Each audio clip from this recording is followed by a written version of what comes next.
La palabra en la niebla. Conversaciones sobre cultura literaria.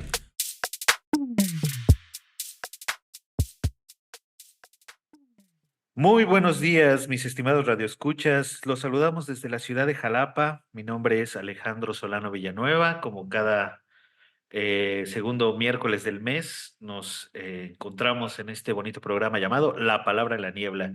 Saludo con mucho gusto a mi compañero y amigo Manuel Escobar, que nos ayuda en este programa con los asuntos técnicos.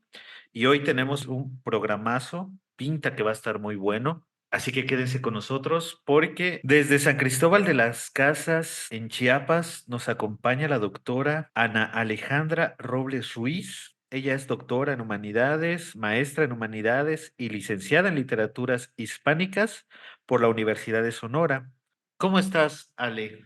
Hola Alejandro, pues qué gusto que me hayas invitado al programa La Palabra en la Niebla. Muchas gracias por la invitación y pues yo feliz de compartir con ustedes. Gracias también a Manuel Escobar por el apoyo y a quienes escuchan pues la transmisión también. Saludos. Pues muchas gracias por estar aquí, por tomarte el tiempo para platicar con nosotros sobre temas de cultura y literatura.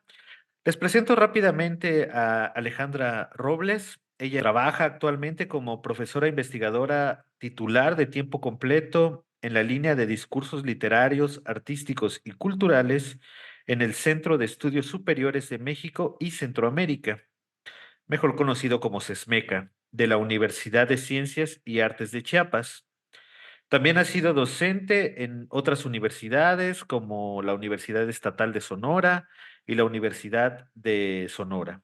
Pertenece al Sistema Nacional de Investigadores y tiene un libro publicado en 2019 titulado El arco iris de la disidencia, novela gay en México. Además, ha tenido varios capítulos del libro El cuerpo heterotópico, subjetividades, otras de los personajes femeninos migrantes en dos relatos de Nadia Villafuerte, que apareció en el libro Literatura y Subjetividad Recorridos. También tiene el capítulo Juventud Literaria en Chiapas, Espacios, Oportunidades y Alcances en Arte, Deidades Juveniles, Prácticas Creativas y Agencias Culturales. Y tiene La muerte en Un viejo que leía novelas de amor de Luis Sepúlveda en el libro Memoria, Selva y Literatura, entre el mito y el conocimiento. Tiene varios artículos académicos relacionados con la literatura de Chiapas, con la corporalidad, con la migración, particularmente narrativa, ¿no? En cuento. Y actualmente desarrolla el proyecto de investigación titulado El viaje en la narrativa mexicana del siglo XXI sobre migración centroamericana. Trabaja de forma permanente cuestiones de corporalidad e identidades en la literatura de Hispanoamérica, así como literatura joven. Desde el 2022 es directora de la revista científica Liminar, Estudios Sociales y Humanísticos de CESMECA Unicach y cuenta con publicaciones de creación. Tiene el libro de relatos Personajes secundarios, publicado en 2020, y junto a un grupo de escritores y estudiosos de la literatura conforma la agrupación Baraja de Sombras, que entre otras cosas se dedica a editar en formato digital narrativa de autores latinoamericanos en una colección que lleva el mismo título de la agrupación. Entonces, haces un montón de cosas, trabajas un montón de cosas, pero sobre todo te has centrado, según entiendo, en la Ujú. corporalidad y en la identidad. ¿Qué significa trabajar la corporalidad en la literatura hispanoamericana o latinoamericana? Así es. Bueno, Alejandro, pues fíjate que mayormente yo trabajo con personajes. Creo que cuando hago estudios, análisis literarios, me enfoco en la construcción de los personajes y descubrí que una de las vías por las cuales yo podía abordar a estos personajes literarios era a partir de la construcción global de, de su cuerpo, ¿no? Cómo es que estos sujetos y estos personajes son em, pues concebidos eh, en torno a esa materialidad, pero es una materialidad, claro, que implica pues sensaciones, pero también implica no solamente esa parte fisiológica, ¿no? Sino que esa corporalidad pues la lleva un sujeto pensante, un sujeto que siente, y pues ver cómo el cuerpo de estos personajes, pues finalmente, como dice Le Breton, pues es una barrera o es la primera forma que tenemos para distanciarnos, pero también para aproximarnos, ¿no? Con el mundo. El cuerpo es como el filtro que nosotros utilizamos para poder interactuar con ese mundo y le vamos dando también significado a partir de pues nuestras reacciones, nuestras sensaciones y también pues las formas de utilizar el cuerpo que también se van imponiendo, ¿no? Social, cultural e históricamente. Entonces yo encuentro que una de las vías por las cuales puedo abordar a los personajes en la literatura es esto, a partir de la corporalidad, pero como te decía, una corporalidad más global que implica a un sujeto pensante, un sujeto sintiente y un sujeto también que está inserto en un contexto también histórico y un contexto cultural, ¿no? Por eso por ahí verás que dentro de algunas publicaciones que tengo hago distinción tal vez de personaje femenino o personaje gay, porque también las corporalidades de estos personajes o las formas en las que las sociedades ficcionales dictan que deben de, pues, de desenvolverse estos personajes es muy particular, ¿no? Claro, ya no estamos entonces hablando de el cuerpo como una vasija del alma al estilo platónico, ¿no? Como pensaban los antiguos griegos, sino el cuerpo como un constructo no solo físico, sino también una construcción social, moral, Así ética, ¿no? es. Y esto inmediatamente, incluso tú lo dices, ¿no? El Ujú, cuerpo femenino, el cuerpo gay, ¿no? El cuerpo ujú, masculino. Entonces también está asociado necesariamente con la identidad, ¿no? ¿Cómo se ujú. asociaría el cuerpo con el asunto de la identidad? Así es, precisamente el estudio de estas corporalidades me llevan a ver o a explorar o a reflexionar en torno a las construcciones también de las identidades, ¿no? Hay distintas identidades, podemos ver en el campo de la literatura, pues dependiendo de lo que el autor o la autora también quiera proponer, ¿no? Quiera representar o quiera sugerir ahí en sus libros y como tú lo decías, mayormente trabajo con narrativa, he trabajado con poesía, pero mayormente trabajo con narrativa, con cuentos y con novela, ¿no? Pues bueno, estos sujetos que tienen una identidad, a veces asumida, a veces una identidad que está también, como lo son todas las identidades, pues moviéndose, ¿no? Las identidades nunca son fijas, siempre están moviéndose, siempre están cambiando y siempre se dan esas identidades en relación también con un otro, ¿no? Yo soy lo que soy porque me puedo diferenciar de ti o me puedo aproximar a ti. Y pues estas identidades también se construyen a partir, primero, de ese rol también que se nos da, que se nos asigna, que es un rol de género, pero también un rol a partir de el aparato físico, ¿no? O el sexo biológico, y cómo a partir también de estas corporalidades o de estos roles, pues podemos ya sea asumir una identidad o también cuestionar una identidad, ¿no? Porque en muchos casos los personajes de estas ficciones pues se dan cuenta también que están en un mundo en el que se les dicta ser de un modo debido a estas corporalidades, pero que ellos, este modo con el que ellos pues no están totalmente de acuerdo y es ahí que empieza una deconstrucción, ¿no? Y es lo que ocurre en el caso de personajes homosexuales en la literatura gay mexicana, que es con lo que he trabajado, o es el caso también de los personajes femeninos, ¿no? Hay personajes femeninos que presentan muchos malestares y estos malestares se debe a que se les impone también asumir una identidad con la que ellas pues no están totalmente de acuerdo, ¿no? Y empiezan también a hacer crítica de esto o incluso a veces no se dan cuenta y presentan estos malestares y simplemente se quedan en esto, ¿no? Ya una como lectora puede ver lo que los autores están ahí colocando entre líneas, ¿no? Claro. Además, el cuerpo es el receptor, como dices, no solo de los personajes, sino también del lector, ¿no? Y de repente cuando vemos que un cuerpo es violentado, un cuerpo es ultrajado, o incluso un cuerpo es amado, ¿no? Tenemos sensaciones en nuestro propio cuerpo y esa es como la magia del arte, ¿no? Que logra eso. ¿Cómo crees que funciona este asunto del efecto estético, tanto en la descripción del cuerpo literario como en el cuerpo, digamos, físico en el que está en el mundo? Así es, qué interesante que lo digas, Alejandro, porque fíjate que cuando he trabajado esto, eh, creo que me he hecho estas mismas como preguntas, ¿no? Tal vez no las he resuelto ahí, pero es lo que yo pienso, ¿no? Estos sujetos, porque a veces decimos, bueno, es un sujeto, el personaje es un sujeto o es un modelo de un sujeto, ¿no?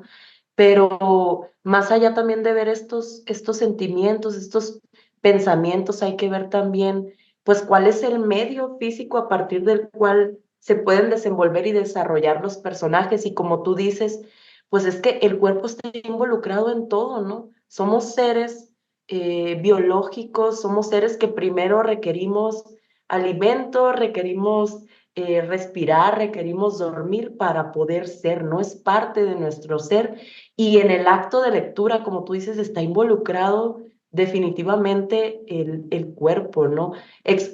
Primero tenemos que tener una buena vista para poder leer un libro físico, ¿no? O para poder, un buen oído para poder estar escuchando un audiolibro, o la gente que puede leer en braille. Eh, y otra que cada palabra que vamos pues depositando en el interior, va haciendo efecto también en nuestro cuerpo, como dices tú. Por eso de pronto soltamos la lágrima o soltamos una carcajada o incluso podemos leer algo y eso se convierte en un sueño, en un pensamiento obsesivo, ¿no? En un pensamiento recurrente. Y definitivamente, pues el libro también o sea, las palabras están contenidas en un cuerpo físico, ¿no? Que es el libro. Ujú. Es un objeto material y también, pues, esa corporalidad o esa distinción especial del cuerpo se la va a dar también el autor o la autora a la hora de colocar también ahí el discurso, ¿no? De qué estilo va a preferir. Y en el caso, por ejemplo, de algunas de estas narrativas que yo analizo cuando hay corporalidades o identidades abyectas. El autor o la autora también trabajan eso en el plano de la narración y trabajan en el plano de la construcción del lenguaje, ¿no? Ujú. También lo hacen en ese plano para que, pues, ahora sí que como se dice, ¿no? Contenido y forma también estén ahí a la par y sea un todo, pues, orgánico, ¿no? Claro. Esto está muy interesante y vamos a ahorita ahondar un poquito más en las obras que has trabajado, pero antes vamos a pasar a nuestro primer rollito cultural de este día. A cargo de Sergio Cura y volvemos. Gracias.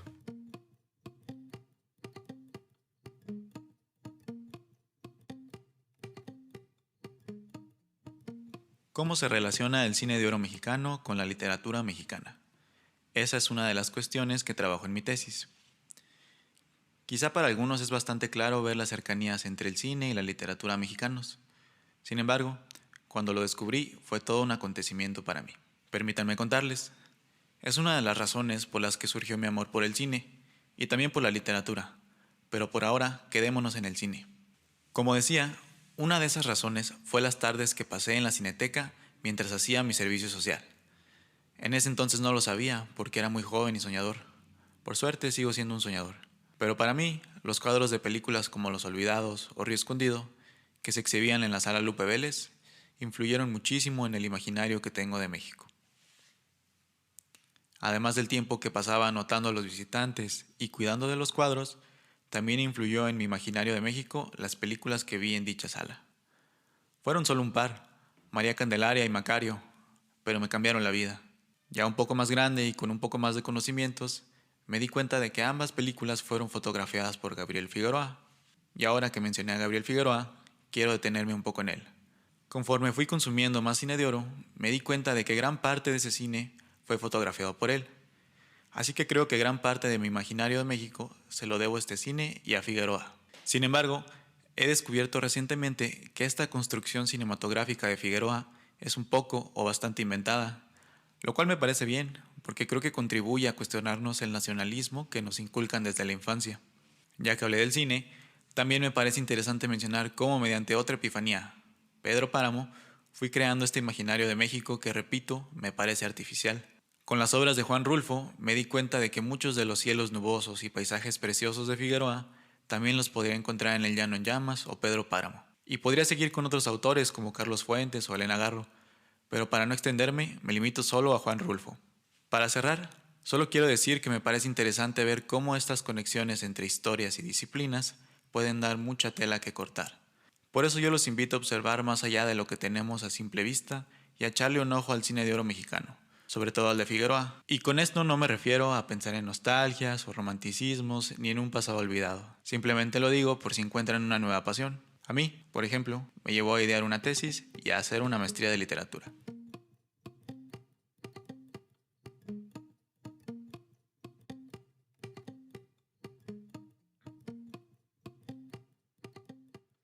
Regresamos a su programa literario de confianza, La Palabra en la Niebla, conversaciones sobre cultura literaria. Estamos platicando con la doctora Alejandra Robles acerca del cuerpo y de la identidad de los personajes que ella ha trabajado en algunas obras literarias hispanoamericanas.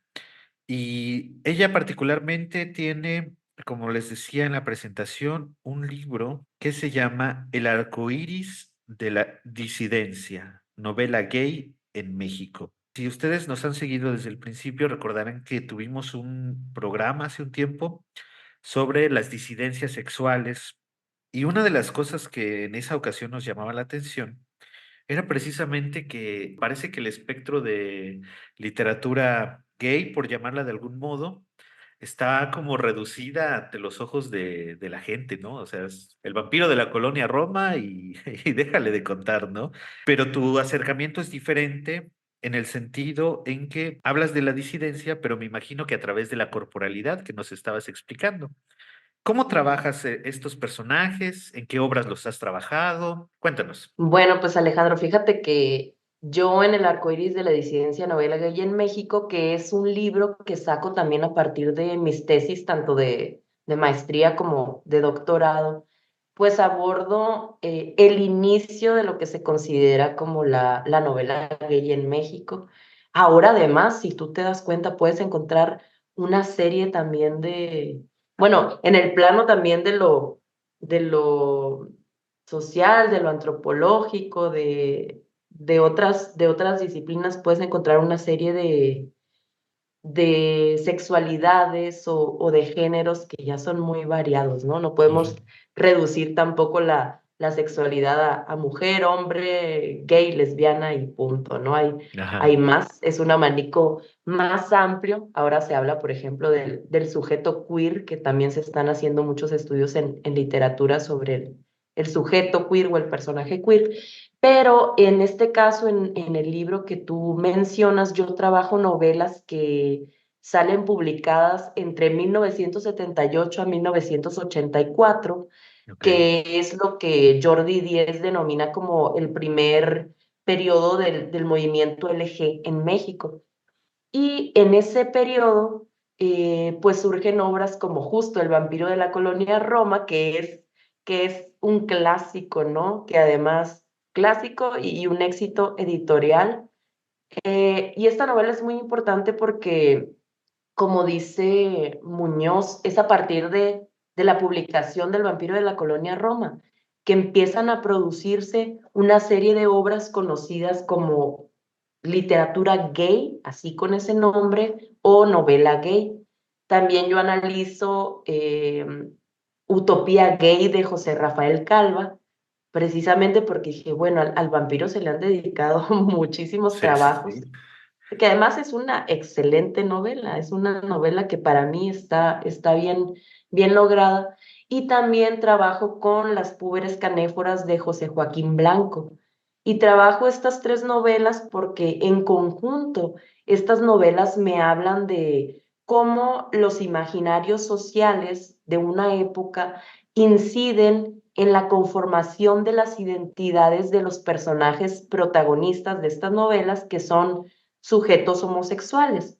Y como dices, pues bueno, también para abordar esos imaginarios sociales, yo me valgo de los hábitos que ahí tienen que ver con el cuerpo, los hábitos, que es un concepto de Bourdieu, y las representaciones sociales, que es un concepto de Moscovici, ¿no?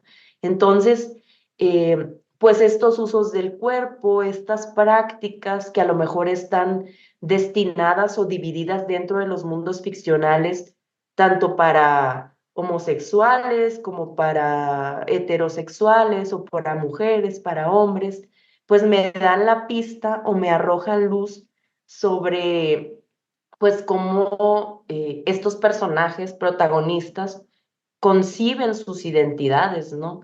Que como advertía antes, lo interesante yo creo en estas novelas es que pues estos personajes también se están reconociendo como seres que son eh, pues marginales, sí, que han sufrido violencias, pero que también tienen la intención de luchar y ser quien ellos son, ¿no? Muchas veces también les cuesta trabajo y tampoco es que estas novelas sean, eh, pues, ¿cómo decirlo? Tampoco son reduccionistas en cuestiones de identidad. Estos personajes también presentan lo que para nosotros pudieran ser contradicciones, porque Ajá. estando también estos personajes insertos en un mundo, pues, heteronormativo, androcéntrico, ellos también presentan comportamientos de discriminación hacia las mujeres o de discriminación dentro de su mismo grupo social, que es el de los gays, ¿no? O el de los homosexuales. Y por ejemplo, dentro de este grupo, hacen distinciones como la loca, Ajá. le dicen a los sujetos gays femeninos la loca, y a los sujetos gays más masculinos o masculinizados, por así decirlo, eh, hablan de gays u homosexuales serios, ¿no? Entonces, es muy interesante cómo estos autores, Zapata, Calva y Blanco, construyen pues personajes tan complejos, ¿no? Y además, pues que reflejan en este caso o representan o proponen a partir también de un contexto histórico y cultural particular, que es el de finales de los 70 y principios de los 80 en México, ¿no? Ahí sí que las obras refieren, digamos, a un presente inmediato. En este caso, estas novelas hablan de ese México. También podemos ver en estas novelas cómo la ciudad cobra protagonismo y cómo también el mismo espacio de la ciudad se divide dependiendo también de las prácticas que estos personajes quieren llevar a cabo, ¿no? Por ejemplo, el espacio de la noche es el que está destinado para ellos, es donde ellos pueden ser en la oscuridad, en lo oculto, en estos bares del centro. Y el espacio del día y de lo público, pues está destinado para comportarse como sujetos que, que no muestran tampoco sus identidades sexuales, ¿no? Sus identidades genéricas.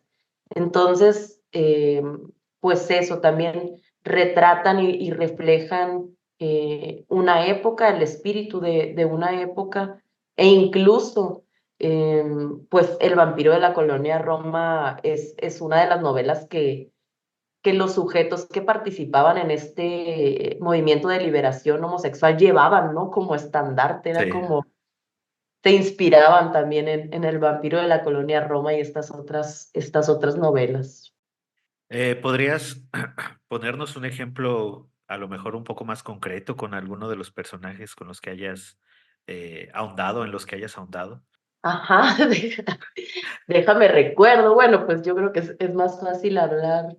Bueno, no vamos a hablar de otra novela para no hablar del vampiro. Sí. En Utopía Gay, los dos personajes protagonistas son Carlos y Adrián.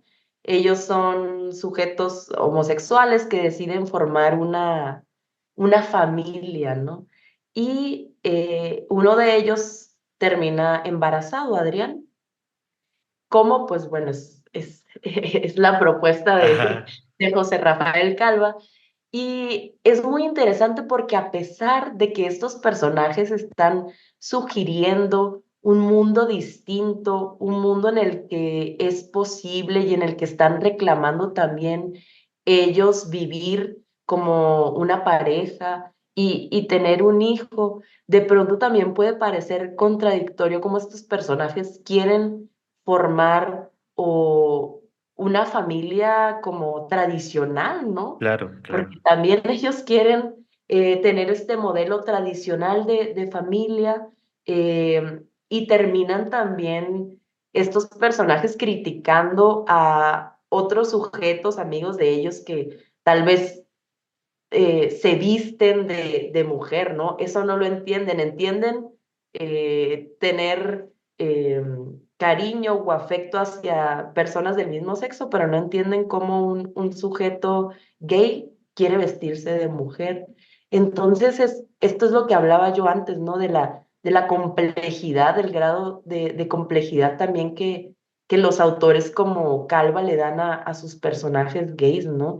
Y aquí en esta novela se habla pues, de muchas discriminaciones que sufren Adrián y Carlos ya estando en familia y previo a esto también, cómo en sus infancias sufrieron pues a lo mejor por no llevar a cabo prácticas parecidas a los de sus congéneres, como qué sé yo, jugar fútbol Ujú. o pelearse con alguien en la escuela, como siempre vivieron el rechazo o la marginación por esto, y pues ya estando en familia también, ¿no? Al final, el sueño de ellos es irse a Baja California, que yo digo, los entiendo porque Baja California es hermoso.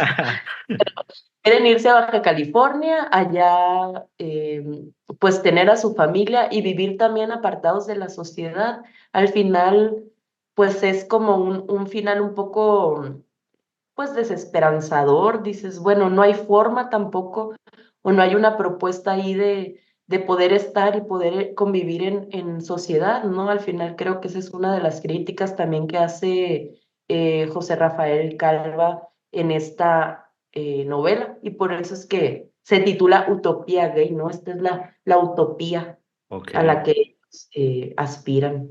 Ok, es muy interesante. Además, este asunto no solo de la sociedad, ¿no? Sino pensando en lo que platicábamos hace rato en la corporalidad, Ujú, un hombre embarazado que ya te da una referencia hacia la maternidad, ¿no? Y me imagino que también este rechazo a la maternidad no natural, por decirlo así, ¿no? A la ujú. maternidad, digamos, un poco artificiosa dentro de la novela y que cambia el rol completamente de la idea que tenemos sobre los roles específicos de la sexualidad, ¿no? Masculina, femenina, etcétera. Sí, así es, se está sugiriendo aquí, ¿no? La opción o la posibilidad de que también un hombre pueda concebir. En los términos de esta ficción, pues es es de una forma, pues aparentemente natural, no se dice más. Sí es un caso especial, más bien me refiero eh, pues bueno, ocurrió Ajá. este embarazo, no sabemos por qué, pero sí es rechazado también por por la gente que está alrededor, por los familiares, por los amigos, no se entiende pues cómo un hombre puede estar embarazado y cómo es además que estos hombres deciden continuar con el embarazo y atreverse casi a formar una familia, ¿no? Lo interesante también es que eh, quien se embaraza, que es Adrián, mm, termina por cumplir también con un rol de mujer, ¿no? O un rol tradicional de mujer. Ajá, En este caso, Adrián es quien se va a encargar de la casa, quien se va a encargar de criar al bebé, y Carlos es el proveedor, y Carlos es también quien exige a Adrián, que pues se está comportando de alguna manera como una mujer tradicional, pues qué hacer, ¿no? Entonces, esa es la cuestión de utopía gay que no termina por proponer tampoco una forma completamente nueva, ¿no? Por dar un giro de 180 grados, pero es que también se entiende que es el contexto de finales de los 70, ¿no? El hecho claro. de que José Rafael Calva se atreva a proponer ya el solo embarazo de este personaje de Adrián en la ficción, pues yo creo que es muy novedoso, es muy sugerente. Y después en la literatura posterior, pues ya vamos a ver cómo este binarismo, que es a lo que me quiero referir, este binarismo dentro del grupo de los gays o de los homosexuales, pues también está presente, ¿no? Ya en las novelas posteriores dentro de la literatura mexicana, por ejemplo, pues estos roles se vienen a reformular, pero ya por completo, ¿no? Ya dan un giro mayor, pues. Pues esto es sumamente interesante porque no solamente hablamos de la identidad, sino también de las identidades de las sociedades, ¿no? Al final de cuentas, estos hombres buscan lo que todos buscamos, cierta estabilidad social, cierta estabilidad emocional, ¿no? A través, en este caso, de la familia, ¿no? Bueno, Así es. vamos a continuar hablando de estos temas. Pero antes vamos a nuestro segundo rollito cultural y a nuestro tercer debut de esta temporada a cargo de Fabiola Gutiérrez y regresamos, no se despeguen.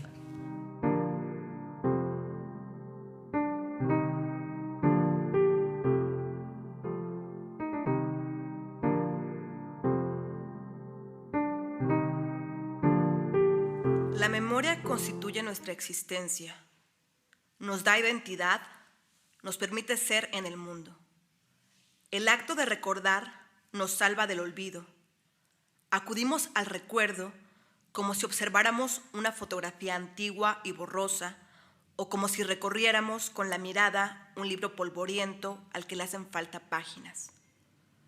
Reconstruimos el recuerdo con fragmentos de memoria y otros tantos de ficciones.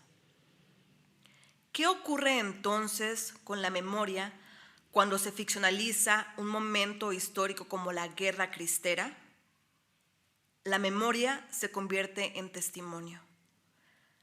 La literatura cristera es también fuente documental y testimonio de la memoria individual y colectiva. Estas ficcionalizaciones han construido su propia visión de la historia de México sobre las ruinas de la guerra, sobre los cadáveres de sus mártires, de sus víctimas y de sus verdugos. Tuvieron que pasar más de 30 años para que Antonio Ríos Facios, con México Cristero, 1960, o casi 5 décadas después del levantamiento armado de la Guerra Cristera, en 1926, para que con carácter académico, Jean Meyer publicara en 1973 su investigación histórica al respecto, supliendo el vacío historiográfico oficial. Fue el propio Meyer el que afirmó que Juan Rulfo le había comentado que Rescoldo es una de las 5 mejores novelas de la literatura mexicana. Publicada en Jus en 1961, Rescoldo, Los últimos cristeros, de Antonio Estrada Muñoz, está atravesada por el recuerdo y por la memoria del autor, quien por medio de la voz del narrador evoca los últimos momentos de su padre, el coronel Florencio Estrada, junto a su familia durante la Segunda Guerra Cristera en Guazamota, Durango. La unidad familiar y la interacción entre todos sus integrantes es evidente. Juntos enfrentan los avatares de esconderse en la Sierra de Durango debido a la persecución por parte de los federales, quienes tenían la encomienda del gobierno de eliminar a las brasas de rescoldos de la hoguera cristera. En una primera escena, con profundos tintes rulfianos, el joven Antonio busca, junto a su madre, los restos de su padre emboscado y asesinado. La añoranza por el padre muerto activará la maquinaria de la memoria que traslada al narrador Antonio, ahora transformado en el narrador niño Toño, a una coleada de toros en su natal Guazamota, días antes de que se diera lugar el levantamiento de la Segunda Cristiada, que terminaría por marcar el destino familiar. El pequeño Toño, como si de un Telémaco serrano se tratara, acompañará a su valiente madre Lola y a sus pequeños hermanos, el Güero, Adolfito y Rogelín, en una dura travesía por la Sierra de Durango. La Penélope que es Lola teje y desteje en su rosario oraciones para el fin de la guerra y para que su esposo y sus hombres vuelvan con bien. Florencio, por su parte, como un Ulises, funda una Ítaca itinerante en su familia, a la que será cada vez más difícil volver. Antonio Estrada crea personajes desde su incompletud, desde la imposibilidad del sujeto y desde ese lugar donde el inconsciente dictará el código que dará cuerpo a la obra. Rescoldo opera para Estrada como un fragmento del recuerdo donde reconstruye una memoria fragmentada de infancia que recrea y estiliza desde lo literario para construir una ficción.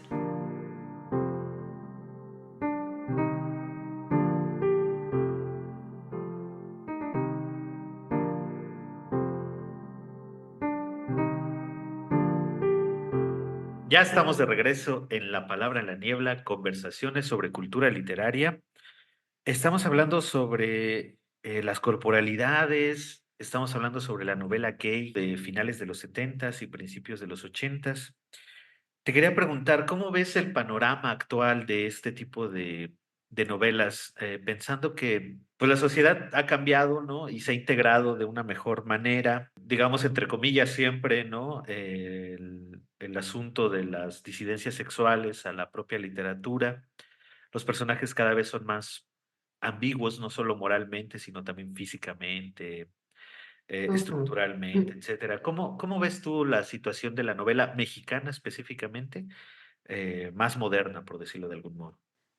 Pues precisamente ya los autores están atreviendo también a abordar más esta diversidad sexual, ¿no? Esta diversidad genérica en sus novelas y nos las están presentando pues de forma pues muy amplia, ¿no? Yo creo que con reflexiones más profundas.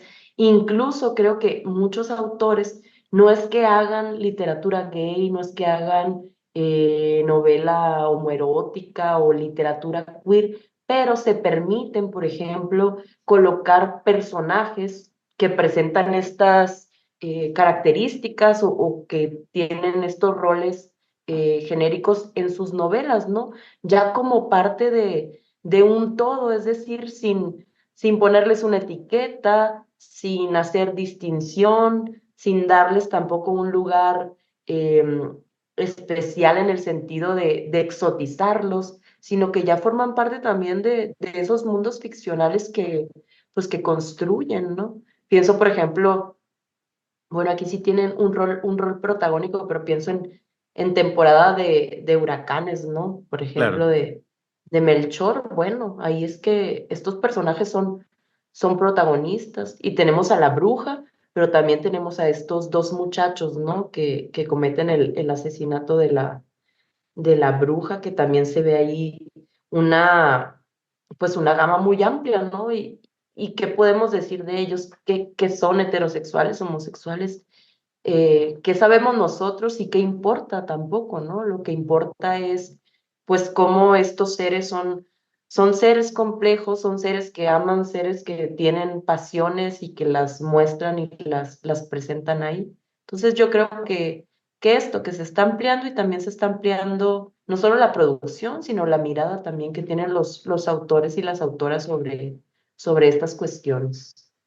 Y digamos un poco también para bien, ¿no? Porque Para bien, exacto. sí, ya no, por lo menos ya no es tan fuerte la persecución, ¿no? Y Así es, esperemos así que es, eso nos lleve a una sociedad más tolerante en muchos sentidos.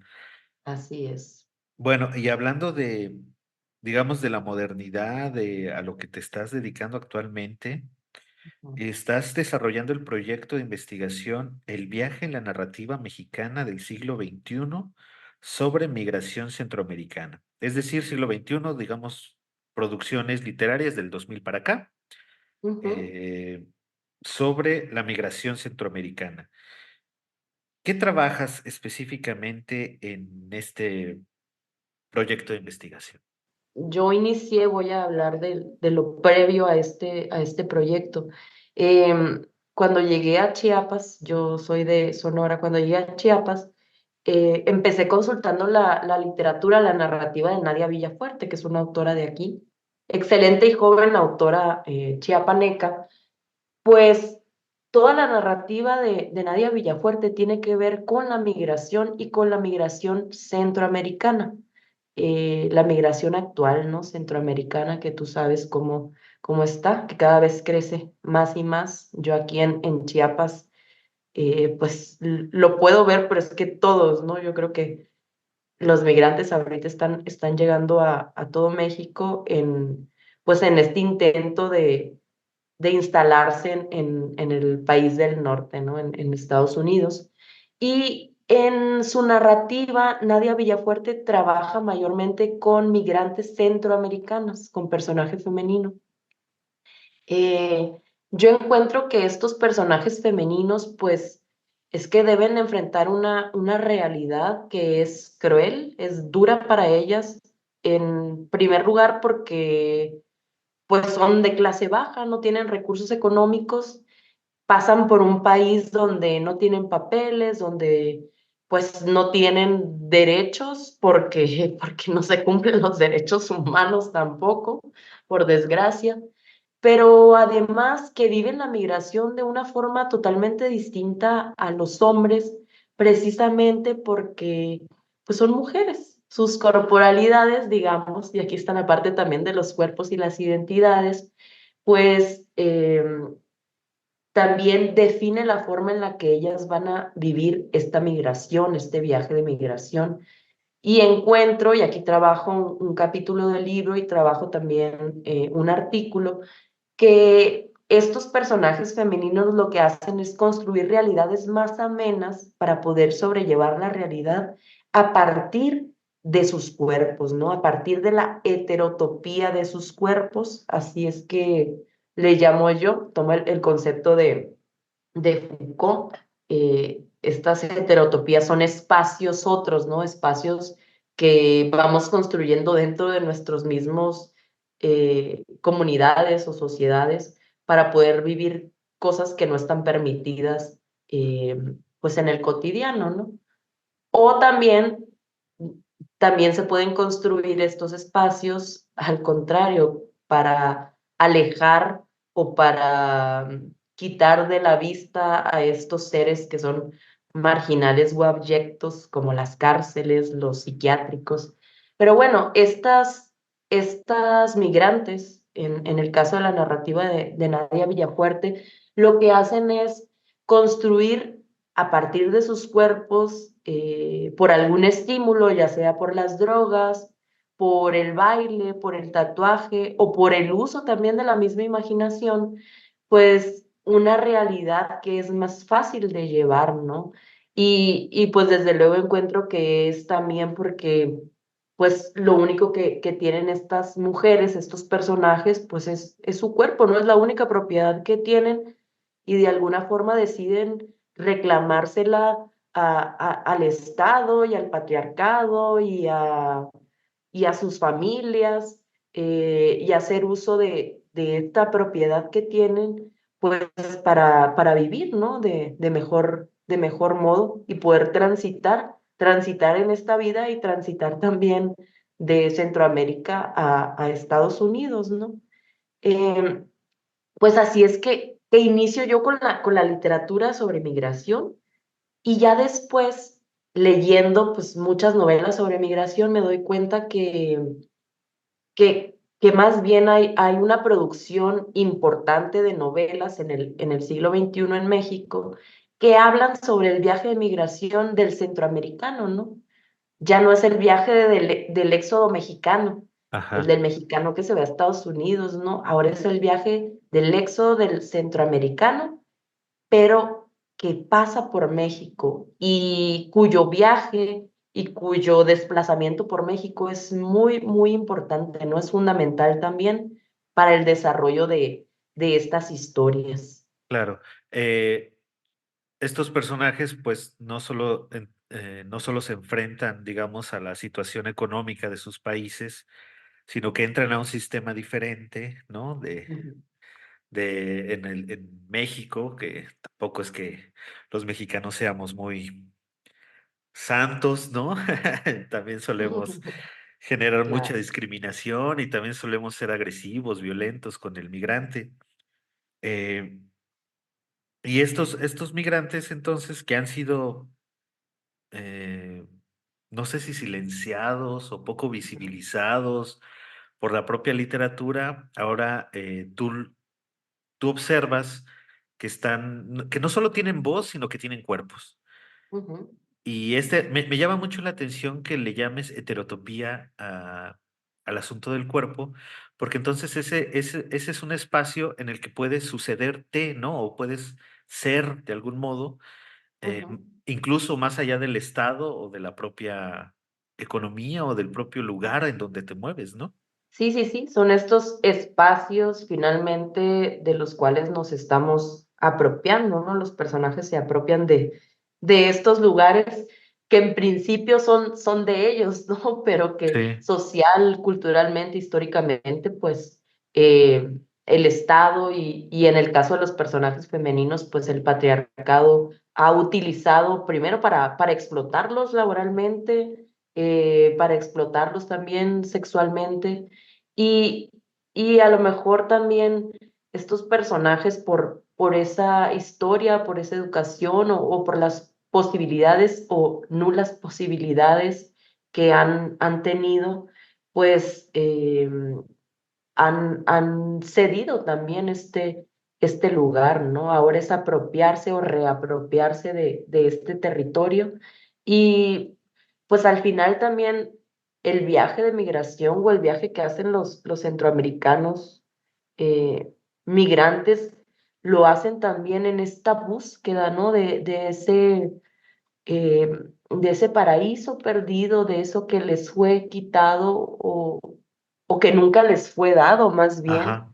porque tú sabes también cómo el tipo de migración es distinta, ¿no? Algunas personas migramos porque deseamos estar en otro lugar, deseamos conocer, pero en el caso de la migración centroamericana es también por una necesidad, ¿no? Una necesidad eh, económica o también porque la vida está en peligro en estos países donde pues el Estado no ha sabido resolver, ¿no? No ha sabido resolver los asuntos de seguridad, los asuntos de empleo, y pues están casi, casi que forzados los migrantes. Y digo casi, casi porque también he encontrado en las novelas que veo ahora donde el viaje de migración centroamericana es como clave, que te puedo hablar pues primero de la novela de Nadia Villafuerte Por el lado salvaje, pero también Las tierras arrasadas de Emiliano Monge, La fila india de Ortuño, Amarás a Dios sobre todas las cosas de Alejandro Hernández. Los migrantes sí se mueven o se desplazan porque hay una necesidad o porque peligra su vida, pero además encuentro que hay algo que se está moviendo en su interior, ¿no? Porque también hay que pensar, hay gente que se queda, ¿no? Que prefiere más bien quedarse en esos países y ver qué pasa, ¿no? Entonces, es muy interesante ver cómo tampoco podemos reducir todo al Estado o a las políticas o a la economía, ¿no? Tiene que haber algo, tiene que haber una chispa dentro de estos personajes, algo más profundo del ser que impulsa también ese desplazamiento, ¿no? Ese movimiento. Y, y creo que es lo que estoy encontrando ahora con este proyecto de investigación. Sí ver la cuestión de las corporalidades, eso va a estar siempre ahí presente porque son sujetos que se mueven y que cargan con esos cuerpos, ¿no? O que se mueven gracias a esos cuerpos. Pero hay otras cuestiones ahí que tienen que ver más con, pues no sé, con la profundidad también del ser, ¿no? Con algo, con una chispa ahí del ser. Em, y bueno, como decías anteriormente, pues no es que en México seamos los mejores o recibamos cálidamente a todos los migrantes. Y aquí, en el caso de estas novelas o esta narrativa sobre el viaje de migración, el, el que ve o el espectador del viaje, en este caso el mexicano, que funge como pollero o funge como policía o como, qué sé yo, ¿no? Como personaje que está ahí en el país. El papel de este personaje es muy importante, yo creo que es central, está a la par del mismo migrante. Se le da la voz al migrante, se habla de la realidad del migrante, pero sobre todo se hace crítica o se hace reflexión del que está expectando ese viaje. Es que el viaje de un segundo o de un tercero también mueve o provoca el viaje de uno mismo, ¿no? De alguna u otra manera, el que está como espectador o el que se queda también viaja, ¿no? Hay también un movimiento, hay también una transformación ahí, y yo creo que eso destaca en estas novelas sobre el viaje de migración centroamericana. Y, y bueno, también veo que hay como, no es un viaje porque también se puede hacer crítica, ¿no? El viaje tradicional o la novela de viaje tradicional, pues tiene un punto de salida, un desplazamiento y tiene un regreso. Ajá. En el caso de esta narrativa o de estas novelas, no es que no haya un regreso, a veces hay un regreso, a veces no lo hay porque no hay una intención de regresar por parte de los migrantes centroamericanos, pero ese lugar que dejaron, esa casa, ese oikos, como se dice en griego, siempre está presente, ¿no? Entonces, de alguna u otra forma, hay un regreso a partir de la memoria, hay un Ajá. regreso a partir de el recuerdo, de la añoranza, o incluso muchos de ellos ni siquiera quieren saber de su lugar de origen, ¿no? Y ese anular el lugar de origen también es de alguna forma tenerlo presente. Sí, al final este viaje también de algún modo construye la identidad, ¿no? De los personajes. Así es, construye sus identidades. Ujú. Pues ha sido francamente muy interesante todo esto que hemos platicado. Te queremos agradecer en nombre del Instituto de Investigaciones Lingüístico-Literarias de la Universidad Veracruzana y esperemos que en algún momento nos puedas venir a visitar a esta bonita ciudad de Jalapa, Veracruz. ¿Algo más que quieras agregar? No, Alejandro, agradecerte mucho, agradecerte por esta entrevista, agradecer también a la Universidad Veracruzana, al instituto que a mí me encanta, ya he visitado ese instituto, me parece un lugar muy lindo, además con investigadores excelentes, ¿no? Que yo leo y cito y admiro, que admiro mucho. Pues muchas gracias, Ale. Muchas gracias a todos nuestros radioescuchas. Nos estamos oyendo en la siguiente emisión. Hasta luego. La palabra en la niebla. Conversaciones sobre cultura literaria es una producción del Instituto de Investigaciones Lingüístico-Literarias de la Universidad Veracruzana. Dirección y locución, Alejandro Solano. Controles y apoyo técnico, Manuel Escobar. Edición, Naomi Tanamachi. Enlace y divulgación, Soledad Colorado. Cortinilla de entrada, Alejandro García. Rollitos culturales, Edgar Rodríguez, Roberto Meyer, Rodrigo Rosas, Fabiola Gutiérrez, Jackie Fitz, Sergio Cura y Héctor Justino Hernández.